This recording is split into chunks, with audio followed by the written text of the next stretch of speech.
Welcome back to the Occult Rejects. Today's episode is very exciting for me, actually. I have mentioned numerous times on the show that I was very much interested in Native American and tribal stuff. And I've even had somebody in the past come on, Thrash. He came on and did, I think, a 2 or 3 part series. But I've been very interested in the Micmacs because of that. And I had mentioned on the show a few times that I really wanted to cover that topic. I just wasn't really willing to spend the time to do it myself. And I didn't know anybody to really do it. So Darlene happened to be listening one day and happened to hit me up on Twitter. And she was like, "Oh, I could definitely come on and cover the Micmacs and this and that, from like experience in her own life." I was like, "Wow, really?" So I gave her some time. She made a shit ton of slides and obviously has notes as well. And she's on the show today to present the slideshow for the Micmacs. So very interesting stuff in there. I was looking through some of the slides. I think, for the people into the occult, you'll find this very interesting. One thing that I've said on the show before, and I think this might help, solidify my idea and theory, that, some secret societies or some brands of occultism might have borrowed Native American symbolism as well and used it. So it's just interesting to see it come back around, and like it was like a normal symbol to some people. Other people have no idea what the hell it is. And it's just weird. It's like how did that disconnect happen? But it's wild. So very excited for that. But before I introduce Darlene, let me introduce Judith, the Loon. What is going on, Judith? Hello. Thank you for having me, Darlene. I can't wait to see what you've accumulated about this Native American tribe. And everybody else, you could catch me on YouTube and on X as The Loon. And I'm also on Spreaker as a normal podcast. Thank you. Awesome. Nice. Great stuff.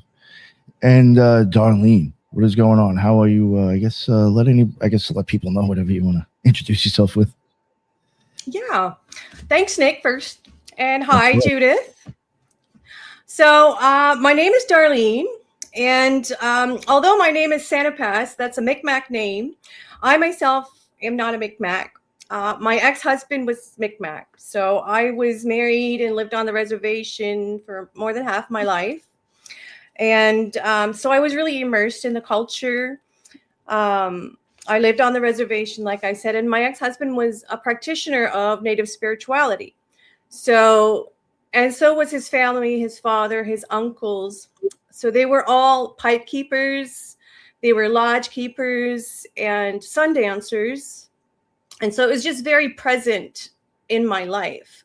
These legends were present. Everything I'm going to talk about, I saw with my own eyeballs. This was my experience. And also when my husband was chief for a while, we got to travel quite a bit and meet all kinds of other tribes and all kinds of people and see everything in museums. And so I have a very unique kind of experience through my lived experience.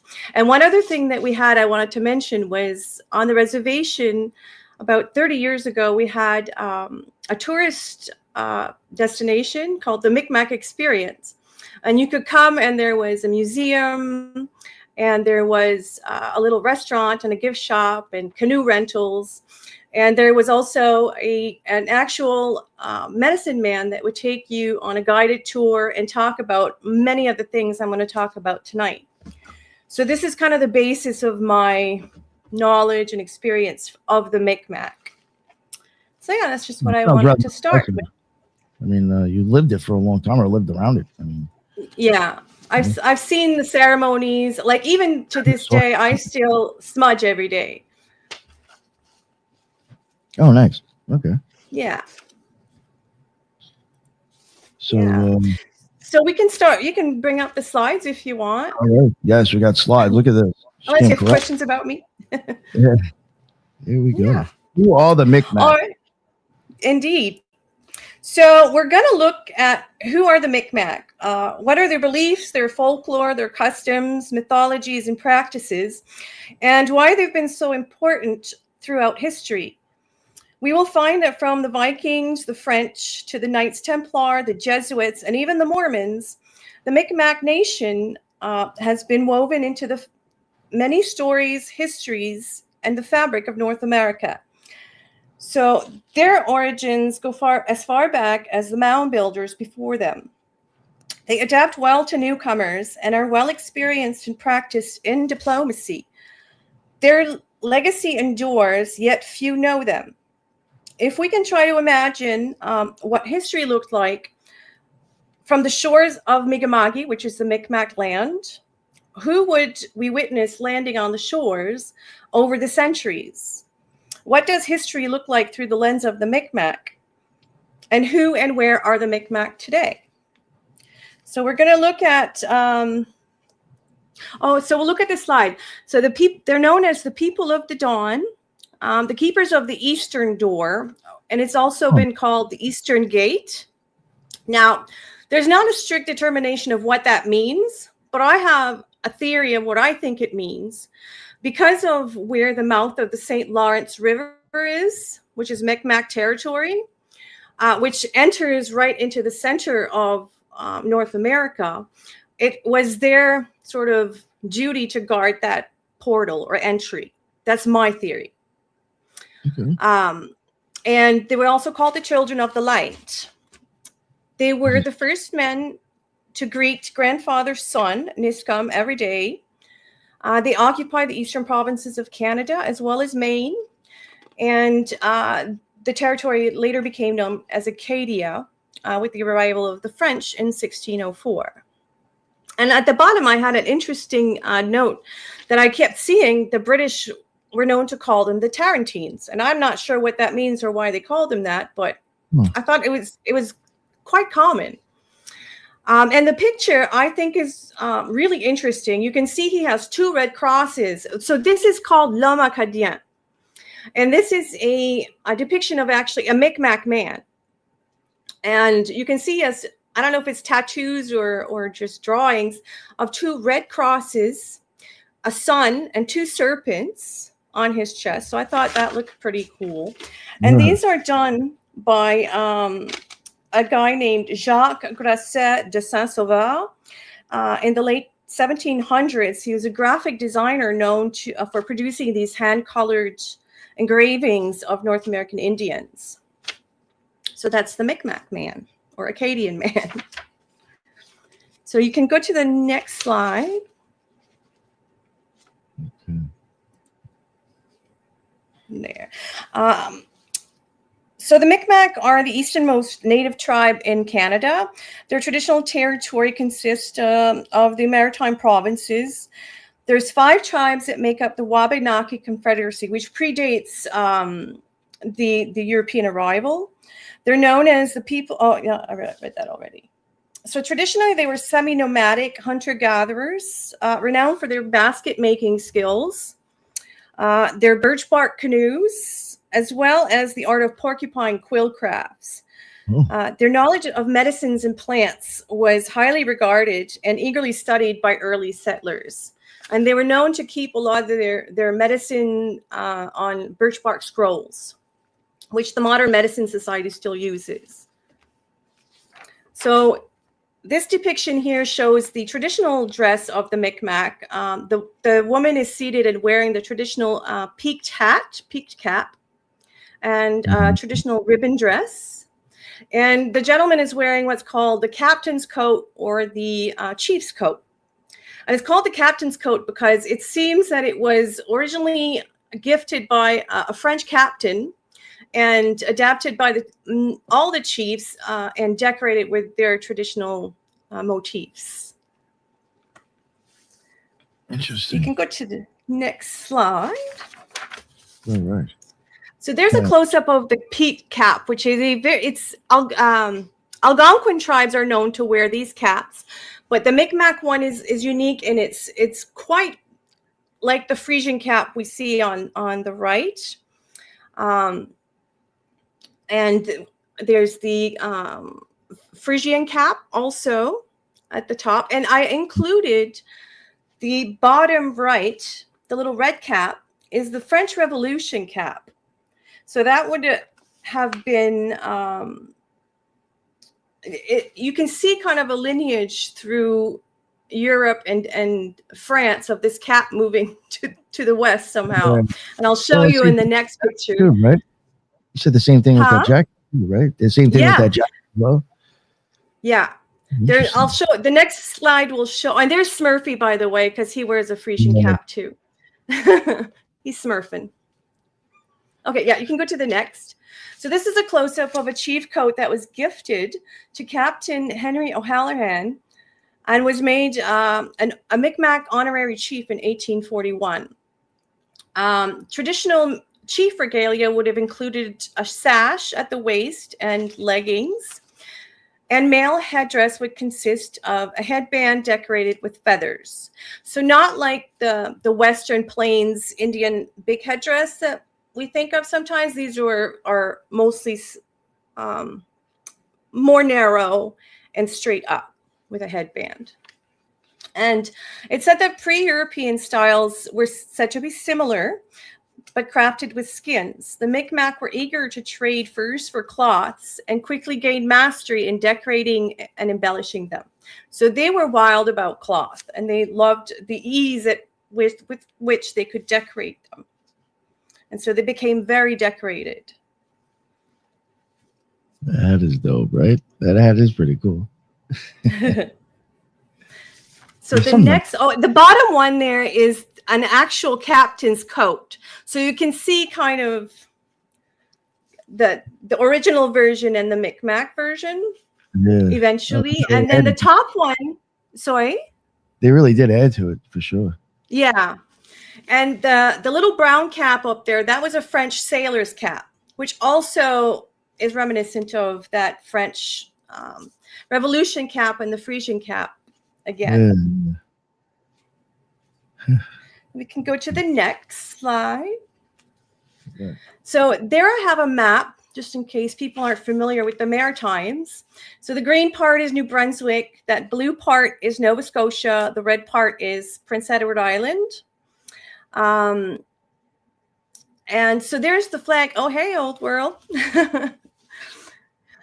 So the flag at the bottom, we just saw on Old World Micmac's logo, is the Micmac Grand Council tribe. Now, it is an exact mirror of the Templar flag. So the Templar flag, the star and the moon are inversed. Oh, so look at that. That's interesting. What's that? I said, that's wild. So we can go to the next slide. Oh, okay. All right. Now, for the next parts, I'm just going to be honest. I am not fluent in Micmac. A lot of these words I've learned and heard throughout my life, but I'm not fluent, and my pronunciation, I apologize in advance. I'm going to do my best. All right. So these are these are sacred symbols often seen, the most significant ones in Micmac culture. So we have the 8-pointed star, which we see everywhere. Still today, like grandmas will make blankets with the 8-pointed star. A lot of decorations have the 8-pointed star. And then next we have the pipe, which is, it's a sacred object for sure. Next to that, we have the medicine wheel with the same 4 sacred colors. And this is a teaching tool. This has many, many lessons to teachers use for the 4 seasons. At the bottom, we have the 4 medicines. There's lots of lessons there.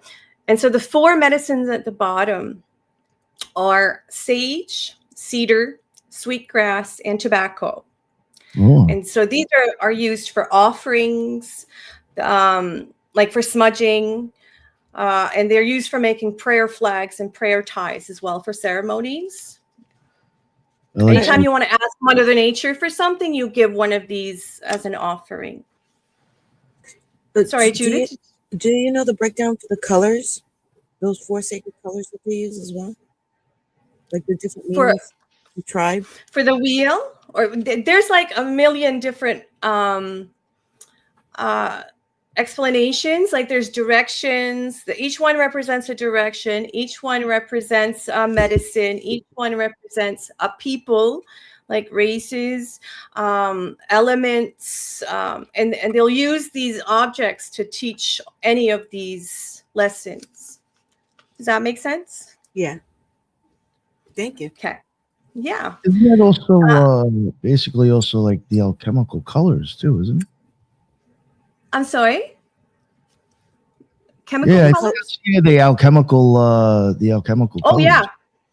Like Yeah. the great rubedo and citronate, whatever the citrine Yeah. type one.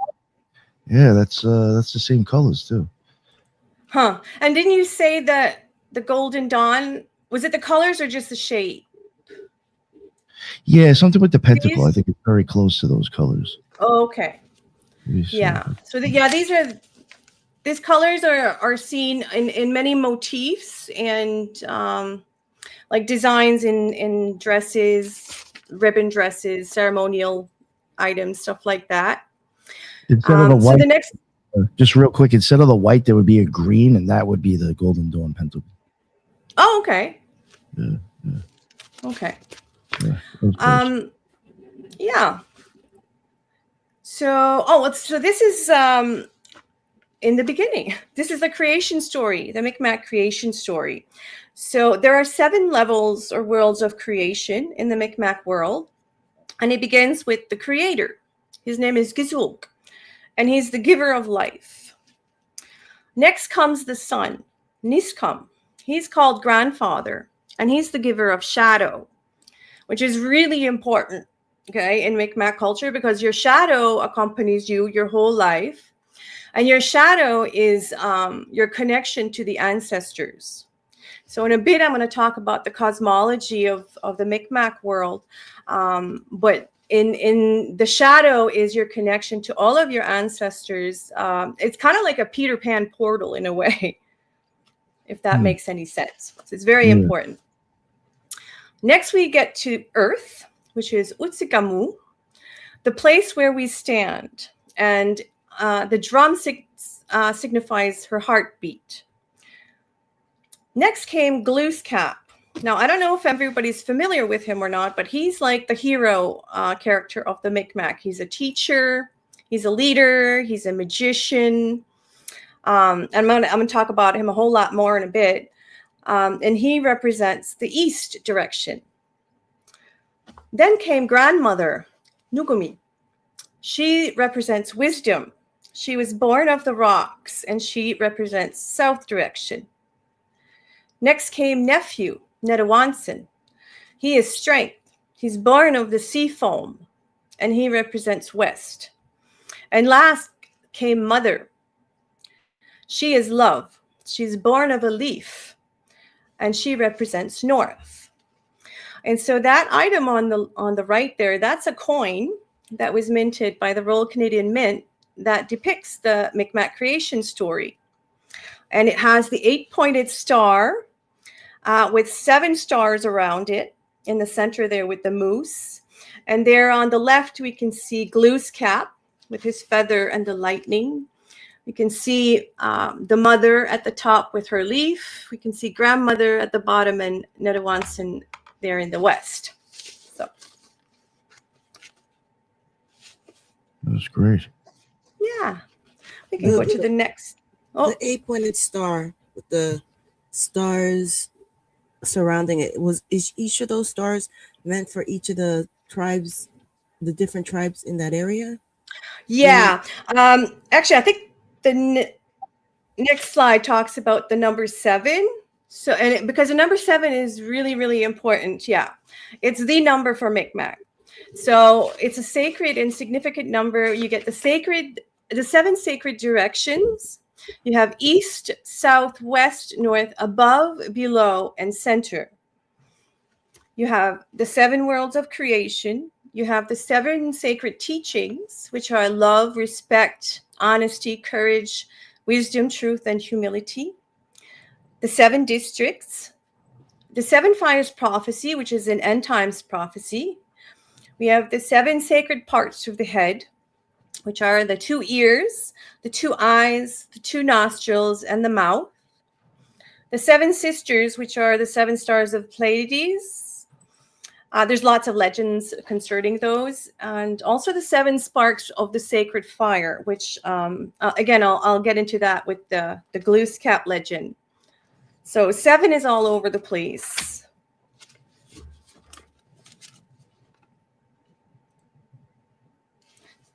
Oh, here we go. Here's the creatures and beasts of the Micmac world. So the world of the Micmac was inhabited by a variety of goblins, cannibals, magicians, witches, elves, fairies, dwarves, and even mermaids. Oh wow. So they have their own history that's similar to fairies, but most people. Oh, they have all of it. Yeah, they're like nature spirits or more elementals, maybe. Because there's like the mermaids, for instance, those are water spirits, so they have the ability to manipulate the element. Gotcha. If that makes sense, yeah. Yeah, totally. I get what you're saying. Yeah. So one of the more popular ones and scary is the Chinu. He's a giant ice cannibal with an icy heart. His heart turns to ice when he becomes Chinu, in the shape of a human man. And then to kill this Chinu, you have to make him throw up this icy heart and then throw it in a fire. They're similar to the Wendigos of the Western tribes and traditions. Gotcha. Then we have Boodaladamuj. Those are stone dwarves, and they're similar to like the little gnome at the top there. They're kind of playful characters. They're the little people, and they live in the forests, and they have little tiny canoes, and they have stories of children coming upon them and the Boodaladamuj inviting them into the canoe. And so the children, of course, are way bigger, and they say, we can't get in there because the whole canoe will tip. And they say, no, get in.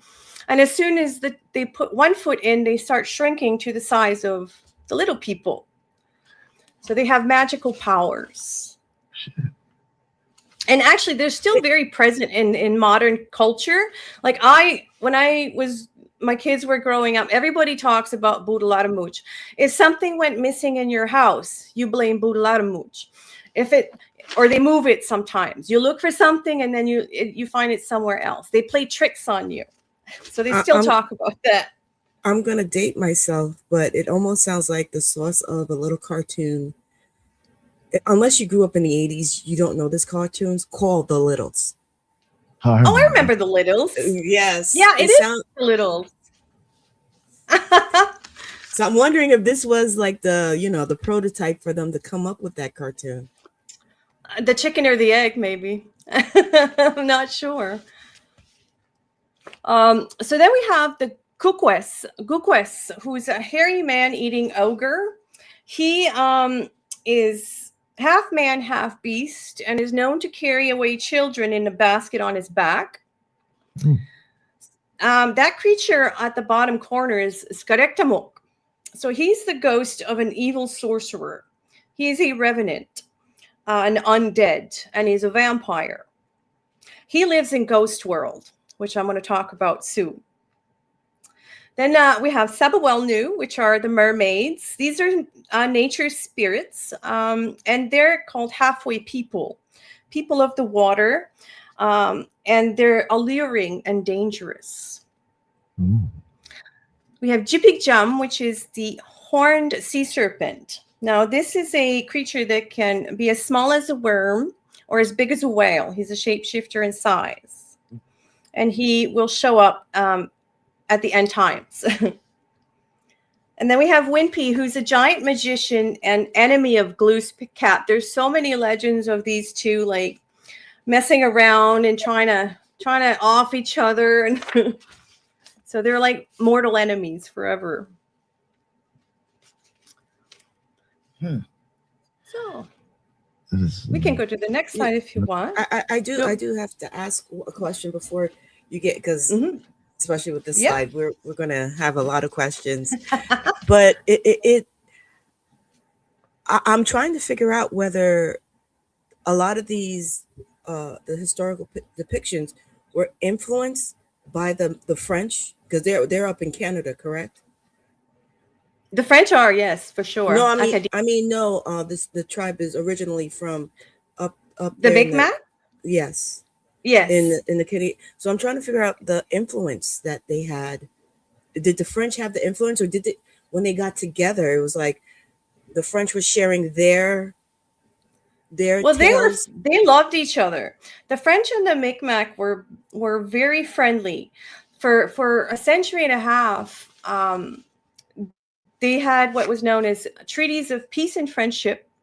They were known to intermarry, and had a long-term peaceful relationship with each other. So a lot of cultural exchanges. That's why we see the clothing of the chief slowly becoming quite French appearing. Oh, thanks, old world. Most, yeah. I said, give me a break. Yeah. Yeah. I forgot what I was saying before. I screwed it all up. I was answering Judith's question and I got distracted. I apologize. No, actually, you did answer it about how they intermingled Oh yeah. and the Oh, yeah. cultures.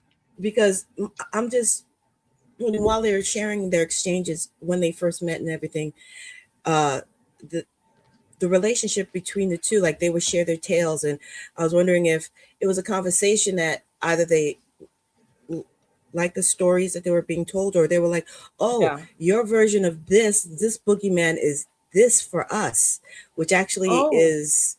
would be fascinating, because if that it was the latter, because they were worlds apart, oceans apart, and they come together, had no contact with each other, and they're like, we have similar boogeymans and similar things, like the gnomes and the mermaids. Well, mermaids is known. Every culture that ever Yeah. existed has mermaids, but these other similar ones, it is astounding. Yeah, it is Yeah, very like the interesting. Tipik there's a Norse end times during the more, I don't know how to say it, but there's a giant snake and they both show up at the end time battle. Yeah, but actually, Judith, you had a good question about the French and the Mi'kmaq relations. And I have a really good, interesting story that I think will depict that, about a man named Chief Membertou. Now, he was a spectacular character. The more I read about this guy, the more I wish I could get in a time machine and go meet him. He was 6 foot something, broad of shoulder, and wore a full beard. Okay, this is in the 1500s. No, Micmacs were not known to have facial hair, but he was proud to wear a red beard, red whiskers he had. And so he was the Grand Chief at the time. He met Jacques Cartier in 1534 when he was, I think, 29 years old. So he was born in 1511, I think. So by the time Port Royal was established in Nova Scotia, which is now in 1604, I think, Membertou is still the chief. He's 104 years old now.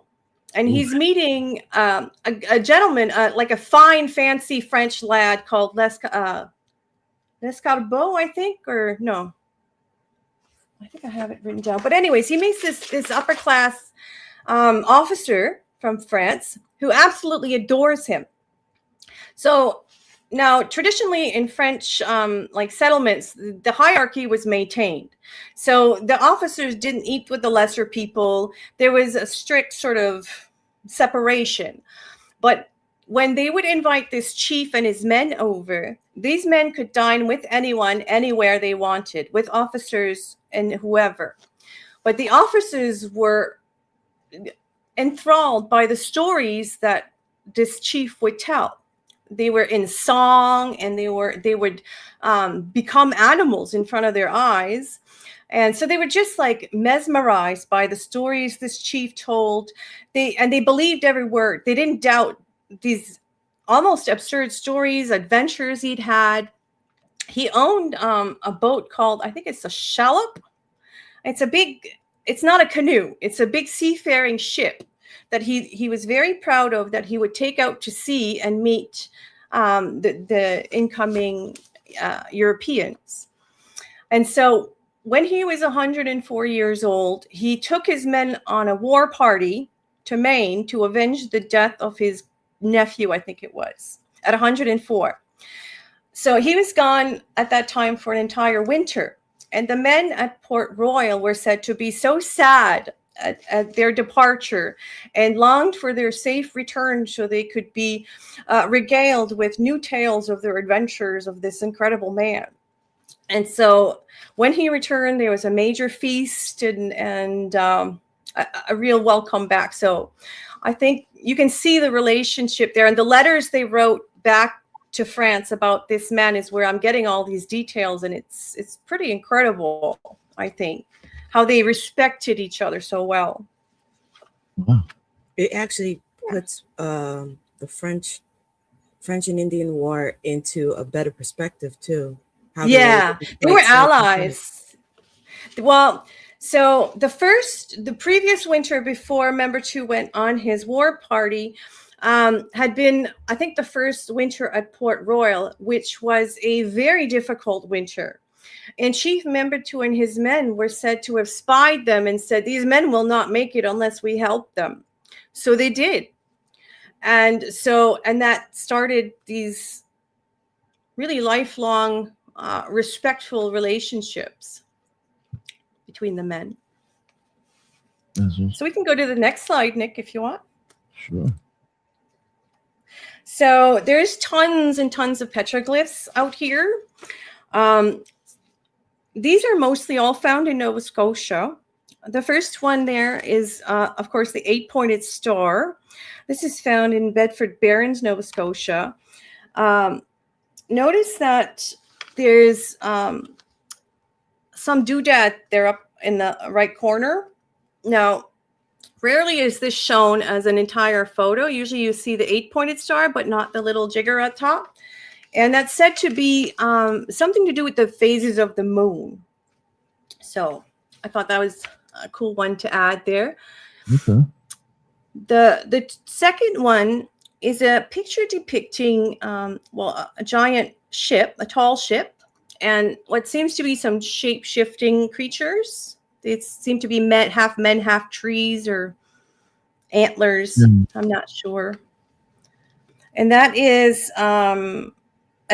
also in Nova Scotia. The next one is a strange one. This is a etching of one of the petroglyphs, but it shows a 6-pointed star with a letter in the center. And I thought, well, that's strange. And some G, sort of a sailboat. What's that? Is it a G? Yeah, I mean, that's what it looks like, right? What do you see? Yeah, I'm not sure what the significance is, but I thought, it's interesting. It's a lot of stars. The one next to it is actually still used today. This is an etching as well. This is still used by the Grand Council. This is an ancient symbol still used today.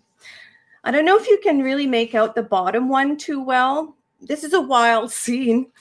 At the bottom, there's a little Davy Crockett looking guy. Looks like he's got like a raccoon hat or something. And then there's the giant moose, and there's a man on a horse and a couple of priests, maybe? I'm not sure. A lot going on. Yeah, I see the Davy Crockett guy. You see him? Yeah. Well, good on the bottom. Cool. Yeah. I'm wondering if that symbolized like maybe a hunt. And during the time of this drawing, do you know if the French settlers were there by then? It looks like priests or Jesuits, maybe. Because they're the ones on the left there, they looked like they're wearing robes and holding a cross to me, but I could be wrong. Definitely I'm not sure if there's both the tribe and some sort of white people together. Yeah. I'm not sure what any of them mean, honestly. I just know I don't even know when they were scratched. The one next to it, the number 6 there, this is actually a much, much bigger petroglyph. It actually shows, I think, 3 serpents, a sun, and what I think is a woman. But I'm not sure what the significance is there either. It could be a legend. And then the last one at the bottom is them showing a whale hunt, which they did on a canoe.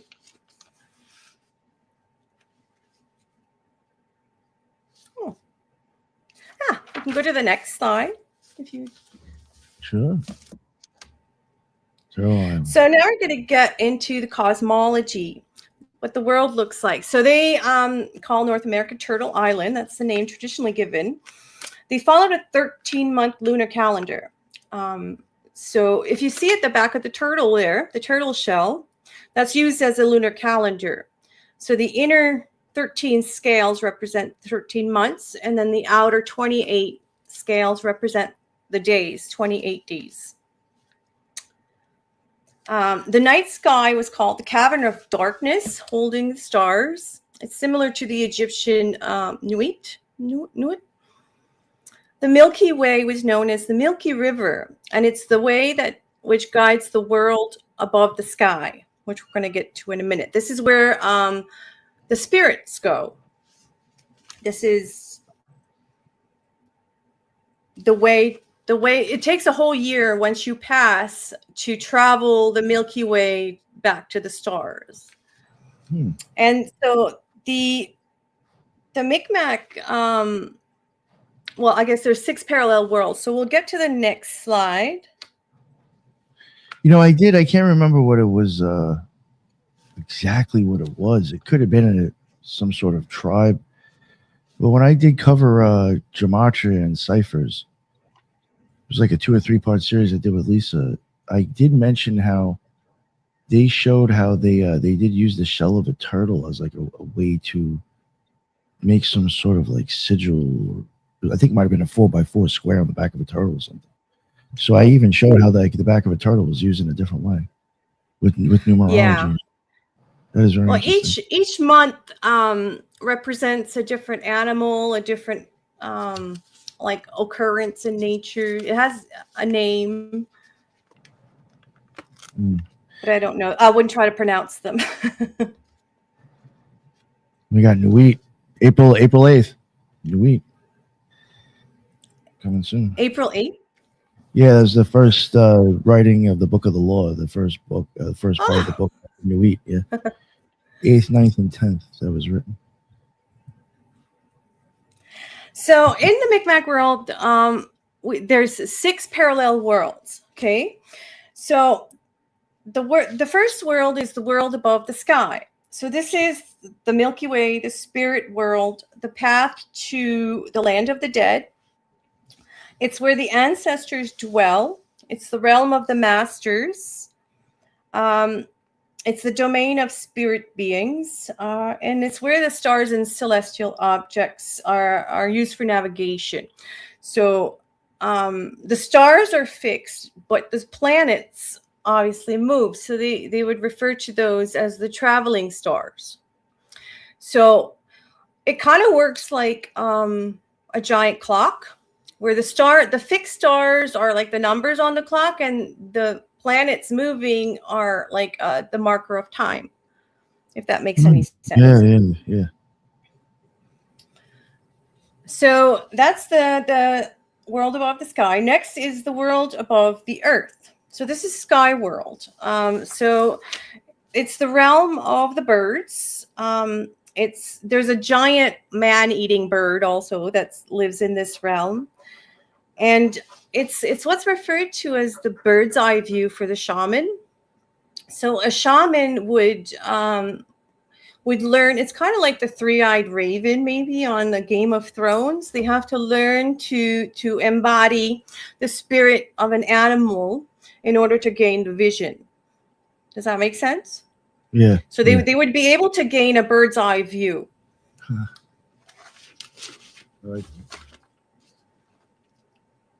So the third one is the earth world. So that's the material realm where we live. It's the physical world, but it is a temporary realm. It's the world of decay, seasons change, and it's very transient. Next comes the world beneath the water. This is where Jipik-Jum lives, the whales, the mermaids, Sabuwelnus. And it is affected by Grandmother Moon, this world, the water world. Yeah. Makes sense. Tides. Then we have the world beneath the earth. And this one is kind of interesting. It's accessible. It's an accessible realm. You can get there through secret tunnels, mountains. It's not an underworld. It doesn't have like undead creatures, but it's another realm inhabited by unique dwellers. And any Buin, who's a magician or a medicine man, has to travel through this world to gain power and knowledge and wisdom.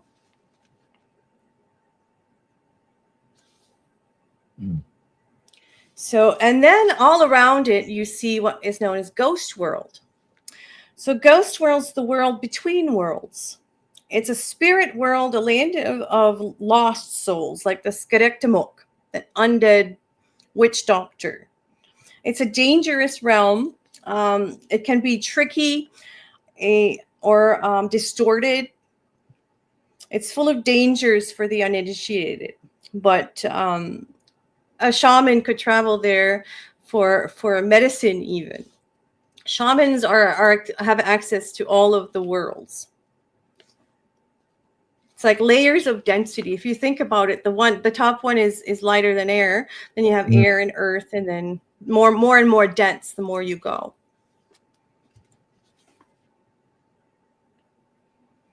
Yeah. So we can get to the next one. Thank you. Sounds really interesting, actually. Actually, some of this stuff is not even common to modern Micmacs. This is like really rooted in the tradition. So if someone is living a very sort of modern life, they may not always know all of these either. I'd like to bring up a comment, I guess, Ali Gregory made about you could spot a few of these within the literature and different cultures of the different tribes within, at least through North America. Oh, the creatures? No, well, this sixth world level, the sixth world concept that you just went over. Oh, because most of the time, if you take a deep dive, it's similar. Yeah. Oh, you say this one actually says the shell. Shell, maybe. What does it say? No, he was referring to turtles. Yeah.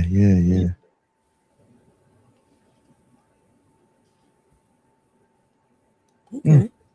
Actually, here's a fun fact. Santa Pass, my name, is known as Turtle Clan. Oh. And the Turtle Clan, each of the seven there's seven clans associated with like a totem or an animal. And so Turtle is responsible for their wisdom keepers. Because they're ancient, they're old, they're slow, and they're long lived. So they carry wisdom for a long time. So anybody who's Turtle Clan, that's their duty, I guess. You see, he's got Ala Gregory or whatever you call yourself. You got a Grateful Dead logo. What do you think about Terrapin Station and the turtle on that? I've always thought that their turtle symbolism was actually a cult. To tell you the truth. A band? Yeah, the Grateful Dead. Yeah. They're very spiritual. Oh, yeah, okay. They pull from a lot of different spiritual. If you look at any old album covers, there's a lot of wild stuff out there, like from the 70s and 80s. Like all the Journey covers is all Egyptian stuff, and so we can go to the Glooscap. Yeah, there we go. So there's Glooscap. So this is an actual statue not far from here. It's really tall. It's like, I don't know, 40 feet tall. No, it's got to be tall. It's huge. And he's holding a torch. He carries the fire. So Glooscap is a benevolent Promethean figure. He's similar to Quetzalcoatl or Viracocha figures. He was created from lightning. He's created from 3 bolts of lightning. And so the first bolt of lightning gives him the form of a man, but he's still bound to the earth and has no senses. And so the second bolt of lightning gives him the 5 sacred parts of the head. So now he has senses. He can see and hear and taste and speak, but he's still bound to the earth. And then comes this third bolt of lightning, which frees him from the ground and makes him free to roam. So that's how he is born. He's the creator of mankind. Now there's 2 variations of how he goes about to create mankind. The first one we mentioned earlier, which is the 7 sacred sparks of the sacred fire. So it says that once Glooskap and his grandmother made the first sacred fire, 7 sparks flew out, and then another 7 sparks, creating the first 7 men and 7 women of the 7 districts. The other variation speaks of Glooskap using his arrow to shoot at the ash tree and created man from ash tree. He's also a shapeshifter. He's a magician. He wears a magical belt. He's responsible for naming all the animals, all the plants, and the stars. He's always accompanied by 2 dogs, or sometimes they're wolves. And also he's also accompanied by 2 messengers, which are loons. Hey, loon. Mhm. He has an evil twin called Malsum. Now, Malsum is called the wolf also. And he is kind of a trickster. And he likes to go around undoing things that Glooskap has done. Or he'll create twins. Like he'll create what is a medicine. He will make it a poison, but they look identical. You know, he just goes around messing things up. So Glooskap, he departs, but promises to return.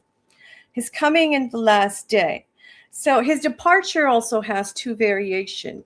One says that he went west, saying to the people, I go away now, but I shall return again. When you hear the ground tremble, know that it is I. And the other variation says that he traveled the great Milky Way on his canoe to the stars and became the constellation Orion, the great hunter with his 2 dogs, Ursa Major and Ursa Minor. Now, also Sirius is called the Dog Star, which is a star found in Ursa Minor, I think. And he says, when the earth begins to tremble, it will be time for the great battle. Glooskap versus Malsum, and all the beasts of olden time when Glooskap wins and ushers in a great age of peace. So if you go to the next slide, I'm going to read you a poem. Trembles Yggdrasil's ash yet standing. Groans the aged tree, and the wolf runs. The monster's kin goes, all with the wolf. The stony hills are dashed together. The giantesses totter. Then arises Helen's second grief, when Odin goes with the wolf to fight. Now, this is a quote from the Voluspa, stanzas 47. This is a Norse story of Ragnarok. So to me, that was very similar to the end story between the war between Malsum and Glooskap, with all the beasts, all the creatures, and the serpents. So this is from the Edda, which are 13th century Icelandic poems and tales of Odin. Have many similarities to Mi'kmaq lore and mythology. That comment made me, I was talking about, the exchange of information with the French earlier, but and you're linking the Norse history with a lot of the similarities with and it almost proves that the Vikings may have gotten there before the French and may have shared their culture. We know for sure that since around 1000 AD, there's settlements in L'Anse Meadows, Newfoundland, Viking settlements. These were not like temporary fishing settlements. These were long-term villages. And so this is way before the French showed up. And I have begun to see a lot of similarities in the mythology and the folklore and the traditions between the Norse and the Mi'kmaq. Actually, there's also a lot of archaeological evidence linking the Vikings to lots of places in North America, including all the way to Minnesota. Oh.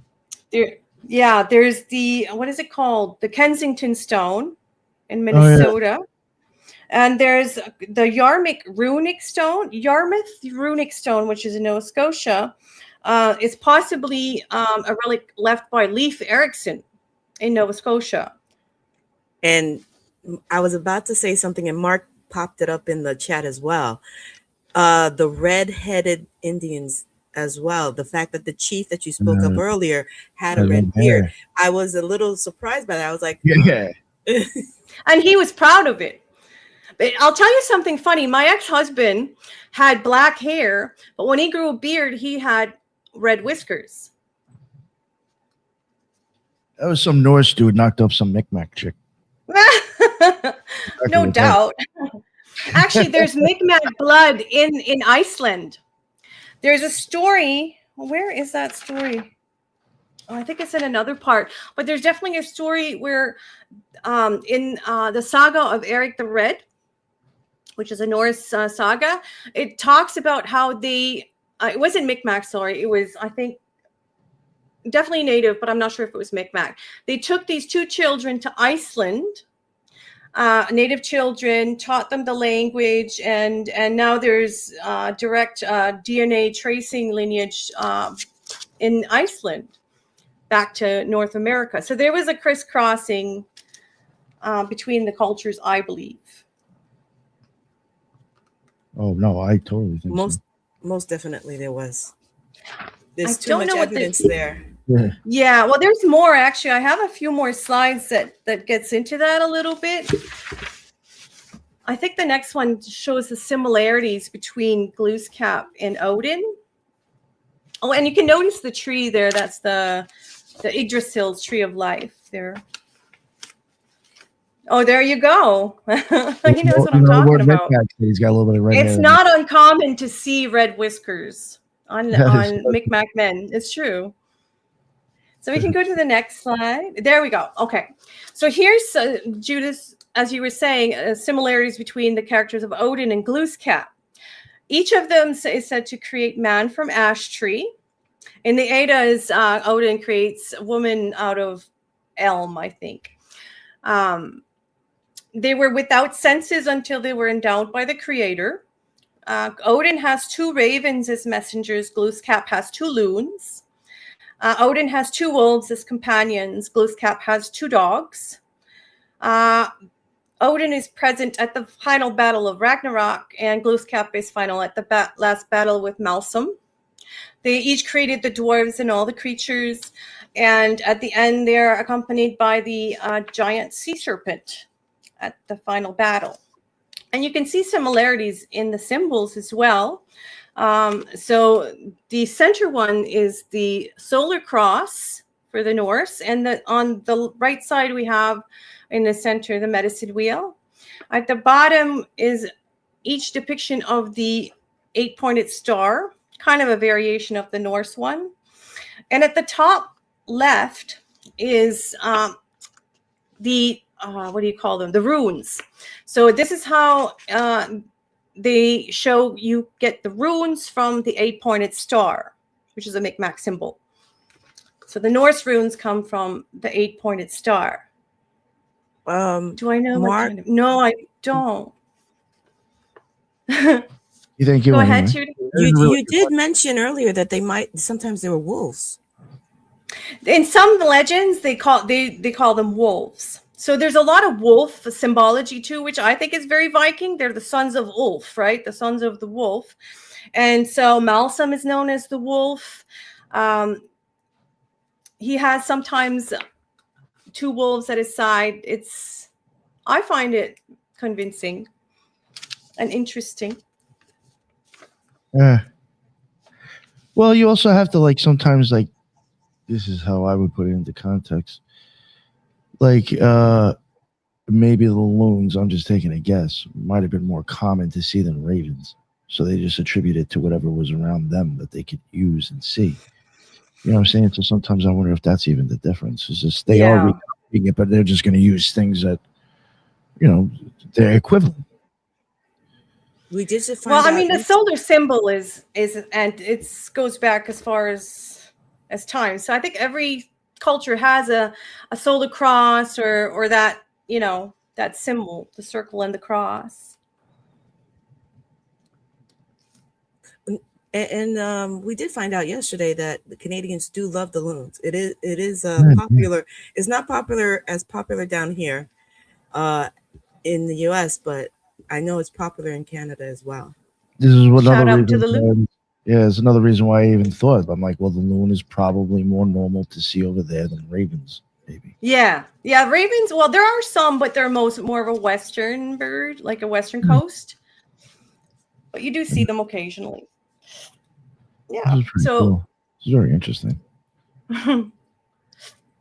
So we can go to the next slide. Oh, this is just a side by side of the cosmology. So the left one is, you see in the center is Midgard. You see the axis and the poles is, and the one on the right is the Micmac. So they're quite similar. Yeah. Yeah. I just thought that was interesting. Another parallel. Yeah. For sure. I thought I'd just throw that in there. We can go to the next. So this shows, so the reason I included this chariot card is because I do tarot. And so when I was doing the symbols for Glooskap, I thought, where have I seen all of this before? So I took out my tarot cards and I was like, well, there's two sphinxes. Oh, and his dogs are usually a black and a white Glooskaps. So when I saw the chariot card with the black and white sphinx, on his chest, he has an 8-pointed star. He wears a crown of stars and he's a canopy of stars above his head. He holds a magic wand and he has a belt. So Glooskap also has a magic belt. And I don't know if you're familiar with the Crowley deck, the Thoth deck. So that's the one in the middle there. And he's usually shown depicting in this one what's referred to as the Holy Grail. And that kind of gets into the later part of the presentation. But I thought that was interesting that the archetypes are kind of the same. You see the same symbols appear over and over again. So that's why I put that there. I'm not saying it means anything. I'm just saying I noticed a lot of symbols. So, yeah, we can go to the next slide. So the Norse and the Vikings in America is becoming, I think, a more widely accepted theory. I think archaeology, maybe mainstream, is losing its grip on the narrative, hopefully. So we're looking at also Greenland settlements. And like I said, as far back as Minnesota, there's a Kensington runestone. And they have a pretty big, I think, heritage from Scandinavia. I'm not sure which countries exactly, but you know what I wanted to mention real quick? You mentioned it earlier, and now when you just said it again, the Kensington runestone. This is really interesting because I don't know. Did you mention Knights Templars earlier? Yeah. Scott Walter from the Knights Templars supposedly, and I saw him say this live in front of my face, they deciphered this tablet and supposedly have found the bones of Mary, Jesus, and one of the arks. I saw that. He's a Knights Templar. He's open about that. I know. Well, actually, a lot of this Kensington runestone is attached to Scott Walter. Like, he's probably the if you look up these kind of things, you're going to come across Scott Walter. He's probably the biggest supporter of this theory. And he's an actual forensic geologist, I think. something. Actually, Yeah. I met that guy and walked Mount Pilot with him.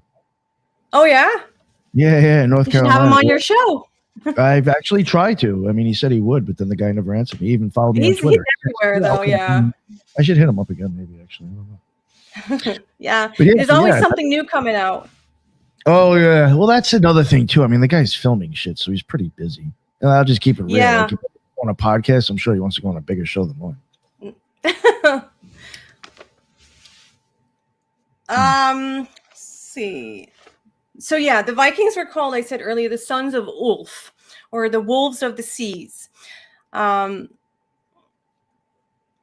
and it shows that the map there just shows their trajectories. They were well known to sail those seas often in their classic serpent ships. It would be it would be fitting for them to be called wolves of the sea, because till this day those routes are not the kindest. It's supposed to be the roughest seas. So the fact that they made it. There is the what do you call that? The way you just follow the currents. There's some way to follow some currents, I think. But I don't know.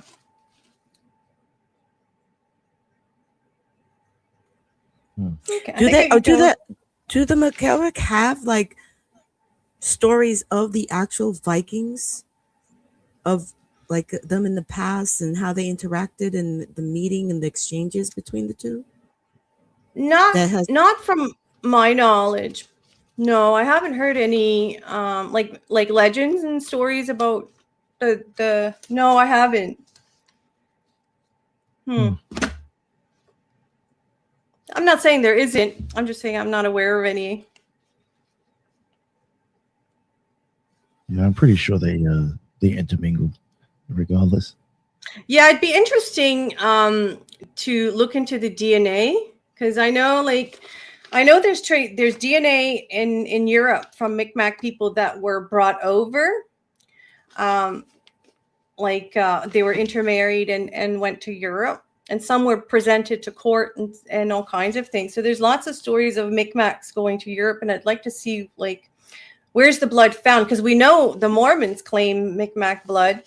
So I'd like to see where that has spread to. I wonder if there's a comprehensive study going on. Oh, that was another reason why I was very interested in the Micmac. And you did say that at the beginning, and I should have mentioned it. I totally forgot. It's the whole Mormon thing, too. I find that very interesting. That blew my mind, because the Micmac stuff I knew my whole life. But this part of the presentation, I didn't know anything about. And the Mormon stuff, I didn't know anything about until I had heard Heidi Love talking about it. And when she started talking about the language and the bloodlines, and I was like, wait a minute, what is she talking about? How does that even happen? I'd never heard of it. So we're going to talk about that a little later, maybe. All right. Nice. So we can go to the next slide. Now we get to Acadia, the Acadians. They're the 17th century French settlers from Western France, known as Bretagne. The Acadian flag there features the French flag with the addition of the yellow star, also a five-pointed star. The name of the flag is the Star of the Sea. It's called Stella Maris. The patron saint of Acadians is Our Lady of Assumption, the Blessed Virgin Mary, and the national anthem is Ave Maria Stellas, a Marian hymn. Notice a pattern? So they were deported in 1755, eventually landing in Louisiana. They weren't deported to Louisiana, but they eventually made their way there and became the Cajuns. So, hey, cousins. That's funny. I wanted to mention a few things about this this Acadian flag and the word. So Stella Maris, it means the star of the sea. In French, the French word for sea is mère, M-E-R. The French word for mother is also mère, M-E-R-E.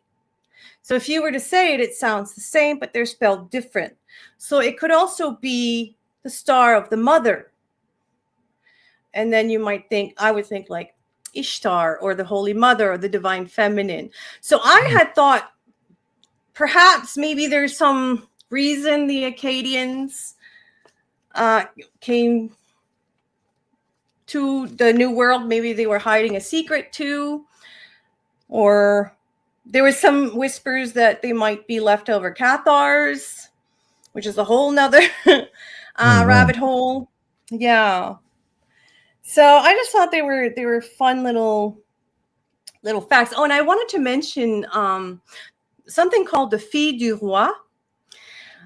So there were about 800 girls that were sent to New France by King Louis XIV with a dowry paid by him to marry all the French men that had been settling here without any lady friendship.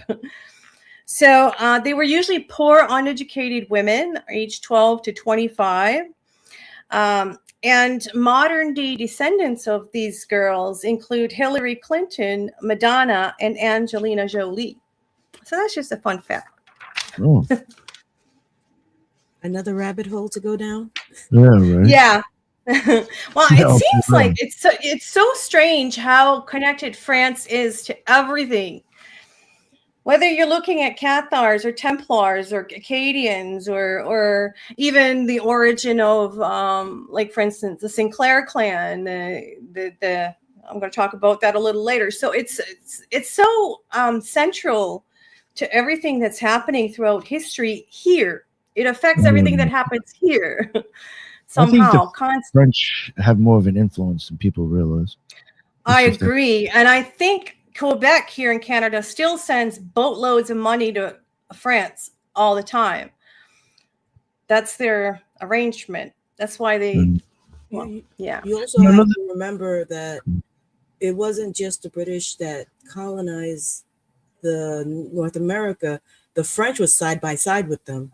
Yes. And had just as much territory, actually, if not more, than the original British. Well, what happened here in Acadia, too, is because of these long-term relationships between the Acadian and the Mi'kmaq, they were allies. That was a team against the British. They could not defeat the Mi'kmaq if they were going to fight for each other. So the British deported the French and weakened the Mi'kmaq. And won. Wow. Yeah. You can go to the next slide. I don't want to like jump too far with like a stretch, but even thinking of Nuit earlier, I mean, that would be another female deity associated with stars. Oh, yeah. Yeah, well, the first thing that came to mind when I was doing this wordplay with the star and the sea and the mother was Ishtar kept coming to my mind because the star of Ishtar, the star of the mother. Anyways, that's just my association, but it's very sort of divine, feminine, Marian, Blessed Virgin. There's a theme. You know how, but they're very Catholic. Yeah, Judith. Now, it's not like a secret thing. I mean, I think you can even find it online. The inside temple of like the OTO, it has like the 5-pointed star on the ceiling and then like the dark black purple ceiling with it, right? Like, isn't that how it's depicted, kind of? I'm an old lady. I'm trying to remember. Yeah. Well, the reason I'm even bringing that up is that when I went to the Sistine Chapel, before he painted that whole ceiling thing, that's what it looked like as well before he painted over it. So it just is, it was like kind of a blue thing. So like, I'm just wondering, like, is there even a connection with like, so to speak, like even like kind of Virgin Mary or this type of shit with the ceiling inside the OTO? Okay. Yeah, I don't know. It's very weird. I mean, because Crowley does even say that he based the mass off of Russian Orthodox Catholicism. Isn't it also the sign for Venus, the 5-pointed star, or no? I think it would be 7, but I might be 5. Okay. 5 would, well, it's hard to explain. I don't want to get into it, but Okay. the 7th sphere, which would be Venus, does have a relationship with the 5th sphere on the tree. Okay. So, yeah, sorry about that whole rant. I was trying to get some kind of point out of that. But, No, you're good. No, well, I think you were trying to put the similarities together. having to Of weed, house like or Mary and cross. shit like that. Yeah. It's kind of like that. It's throughout the North America and Europe. Basically, we share that history, and I think it's more surprising. Ooh. Yeah. Actually, I just saw that too. Yeah, old world Micmac says the star is the Yeah. Micmac hieroglyph for heaven. I think it has a dome on top too. I think I have slides of this coming up too, Oh, nice. All right. Yeah, showing the heaven, the hieroglyphs. So next comes secret society, the Grand Medicine Society, called the Medewin.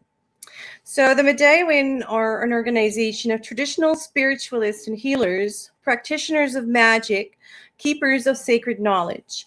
They perform ceremonies in the lodges. They create their medicine bags. They learn dances and they use the water drum.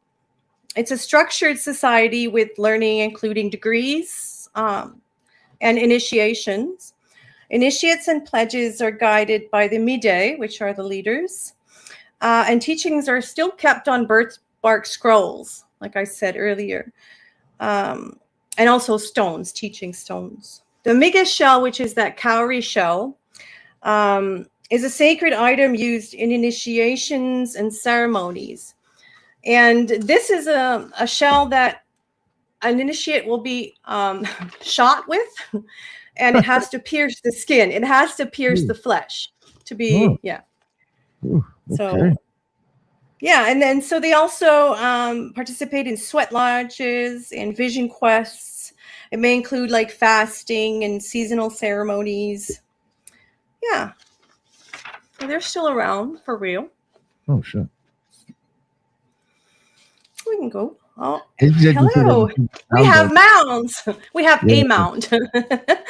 So in New Brunswick, there's a discovery was made in the area known as Metapinakiag, near the Oxbow Bend of the Miramichi River.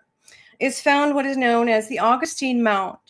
Discovered in the late 70s by a local elder who was reading an article in the National Geographic about an ancient burial mound in Arizona. When he remembered the local mound, he began to dig and immediately found artifacts like copper beads and arrowheads. He also discovered a settlement, a village where the people had lived at the Oxbow site, dated at 2,500 years old. It's described as an Adena-style mound from the Ohio River Valley. It was excavated in the 80s, and items found include many copper beads and scrolls, said to be from Lake Superior, Ohio fire clay pipes, distinctive Adena-type stone tools. Also of note in the mound were numerous flakes of quartz crystal. Michigan copper, which is called float copper, has a unique composition and is easily identified. Michigan copper has been found as far as Minoa and on Phoenician coins. The amount of ancient copper mined from the Great Lakes region is still largely unaccounted for. It's designated a ceremonial burial mound with objects found buried in the fetal position, found buried in the fetal position facing east and wrapped in birch bark. They were surrounded with items of significance, such as pipes, tools, feathers, and pelts. And up to the 90s, there used to be like a tourist center talking about the mound, but I guess it's no longer available. So yeah, I thought that was pretty cool. Did they close Sorry? it? Did they close it? I think that's according to the website. It's no longer in operation. I'm trying to see if I can make a connection here or there to go see it myself, because I've never been there, even though it's like practically in my own backyard. hopefully someone will see this, and they're like, well, maybe we'll send you an invite. Come on over. Yeah, why not? Yeah. You can go to the next slide, Nick, if you want. All right. This is interesting shit. So then we get to the Phoenician Trail. So the Phoenician link cannot be ignored here. It's widely speculated that the Phoenicians traveled to North America in ancient times. They were well-known seafarers and navigators, and in particular to the Great Lakes region to mine copper. Hieroglyphs known as the Dighton Rock in Massachusetts of unknown origin have been said to possibly originate from the Phoenician or possibly Norse. Modern DNA studies through genetic tracing in haplogroups controversially claim that the Cherokee people are descendants of the Phoenicians. Linguistic associations can also be made between the groups. So those photographs there, the one on the left is called Hanukkah Mound or Menorah Mound in Ohio. So this looks like a menorah or an oil lamp. This no longer exists. This has been plowed over and it's gone, but it's obviously a Hebrew or Phoenician relic or object.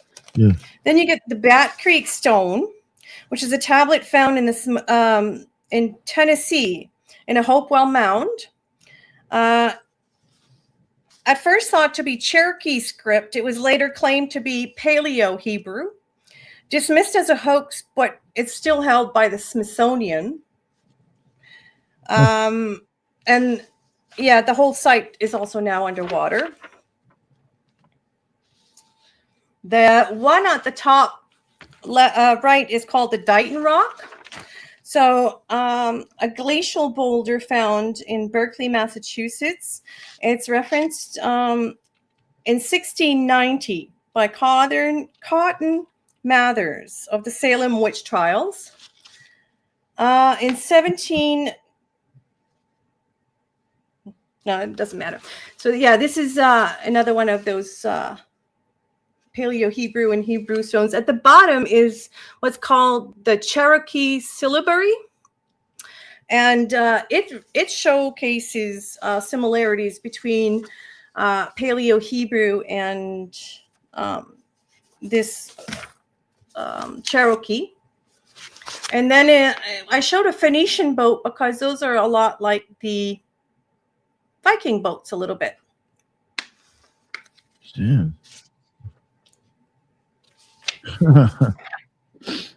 So yeah, I've got like notes on tons of stones. I'm just going to skip them, but there's like literally like buckets. There's the what are they called? The Michigan relics. If you guys want to look into that, check out the Michigan relics. There's about 30,000 artifacts. They depict biblical scenes.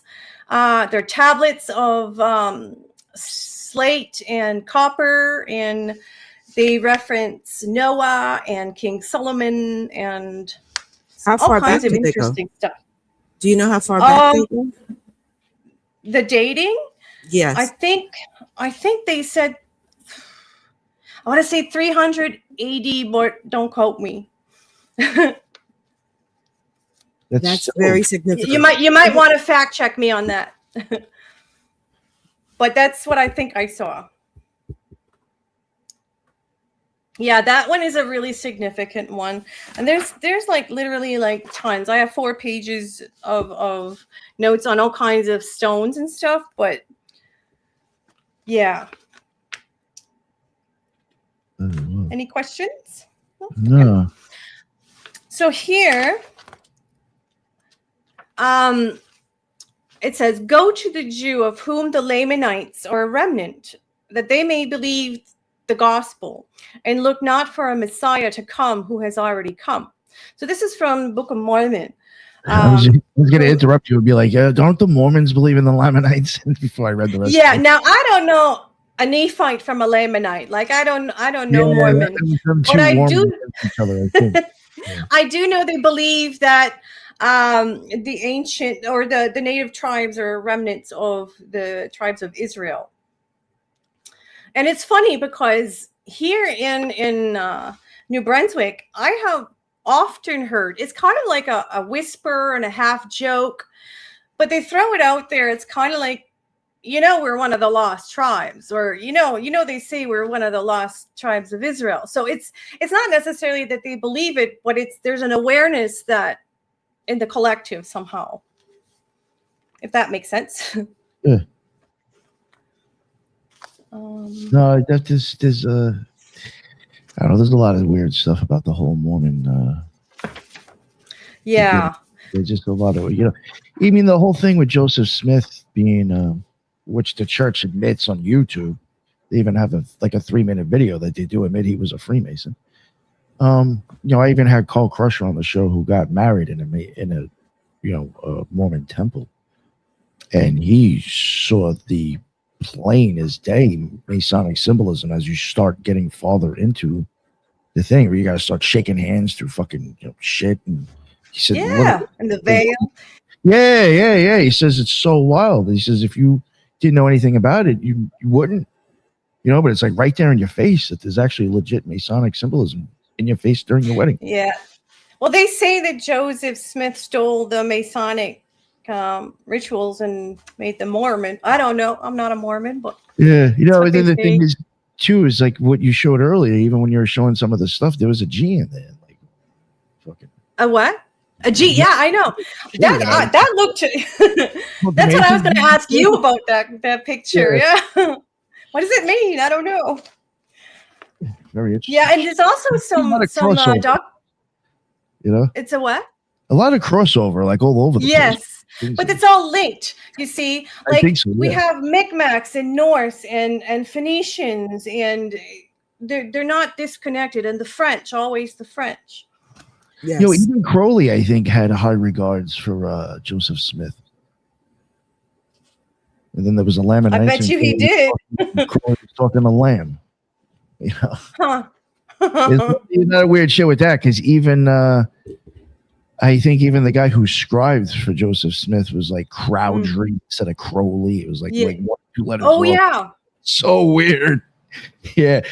And then even the Meadow Massacre. There was the Mountain Meadow Massacre that the Mormons and some Indian tribes had. Yes. That landed on between September 9th to the 11th. It's like so fucking weird. Some of like these dates and stories. Yeah.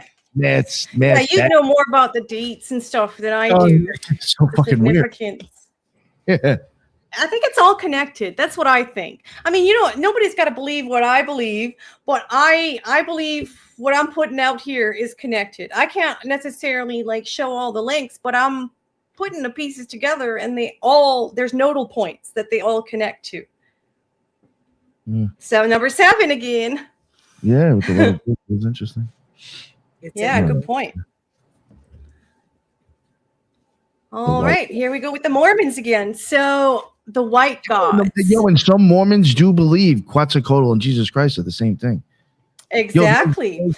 Sorry to go off again, but there was even a time when we were covering when we covered Skinwalker Ranch, we all of a sudden we realized this is a long time ago when I was podcasting with Lux, that there was just Mormons all over the fucking scene here with this whole Skinwalker Ranch. They really are. Yeah, throughout history.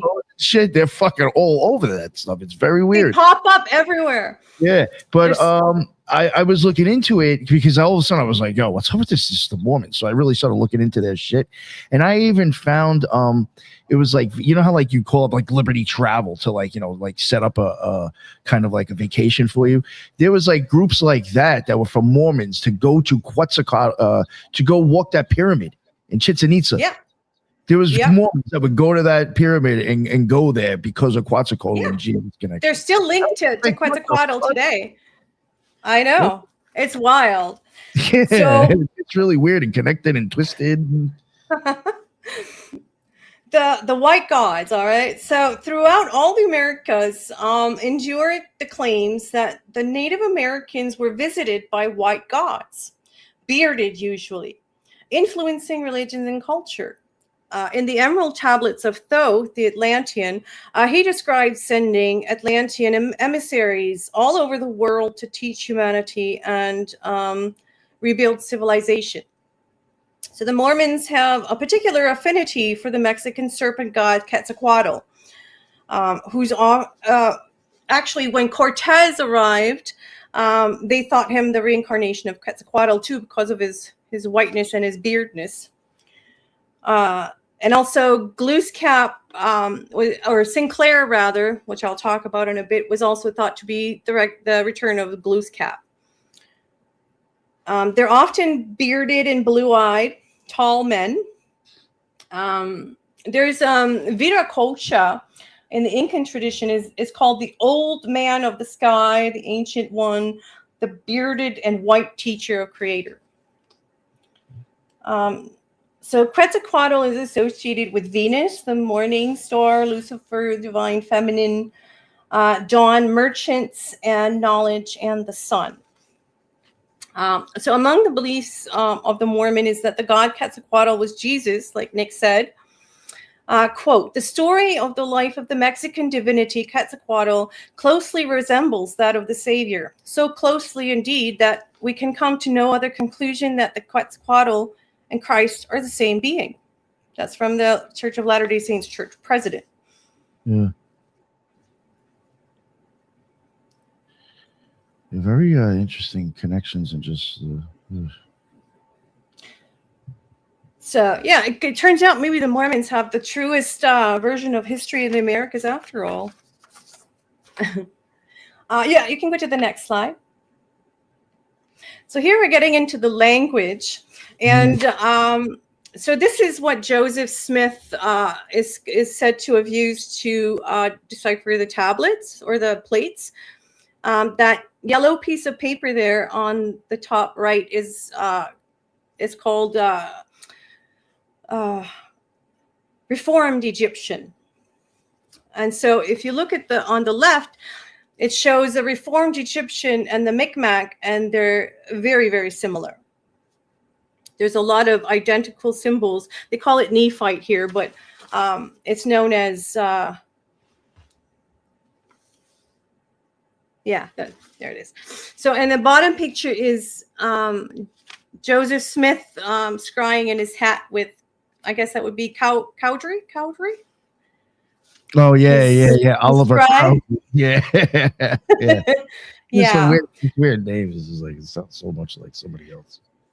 Well, I just thought it was really interesting that it's the same letters. It's the same. Yeah. Similarities are you know what? strange. Joseph Smith put a lien on the church for like Egyptian artifacts at one point too. He was so big into the artifacts, he put a lien on in his own church. You know what's wild was the mummies too. Wasn't he buying mummies and all these papyrus and all about the Egyptian stuff? And oh, you know what's really interesting for people that might be hearing us like talking about the Mormons for like the first time and didn't know that we've covered them in the past. Something that's like really interesting that would just really confirms the whole craziness with all this shit going on. There was a guy we had on, Justin. I don't know if you ever saw it.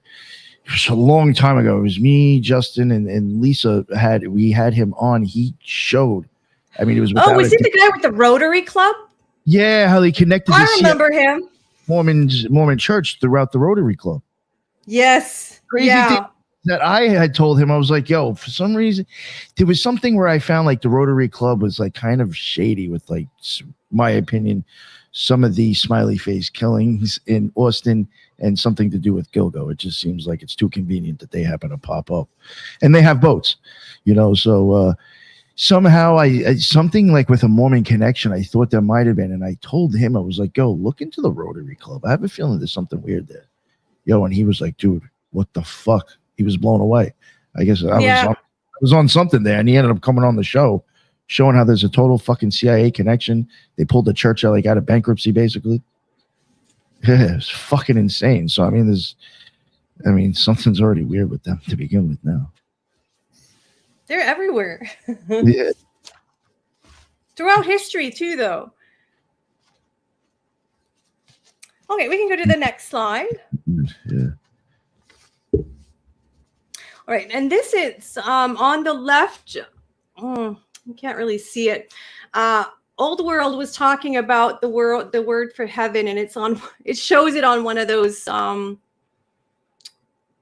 boxes, but it's too small to see. So that's just another sheet from the Mormons showing the papyri and the alphabet. And this tablet on the left is one of these Michigan stones, Michigan relics. And so it depicts so you see at the top left, it looks like 3 letters. It's like a cuneiform. It looks like IH and a wonky I. Above the actual symbol of the I, there's 3 symbols.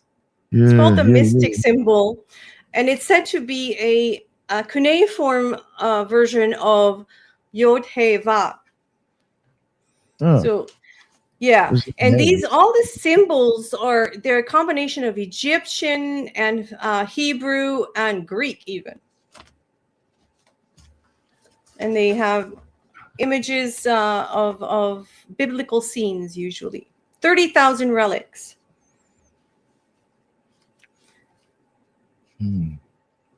So yeah, you can go to the next one. All right. So the Mi'kmaq language is illustrated by hieroglyphs, petroglyphs, and mnemonic devices. So like the turtle shell we talked about earlier would be one of those. The wampum belts is another one. So there's stories woven into the wampum. So when they recount the stories or the legends, they use the object to tell the story.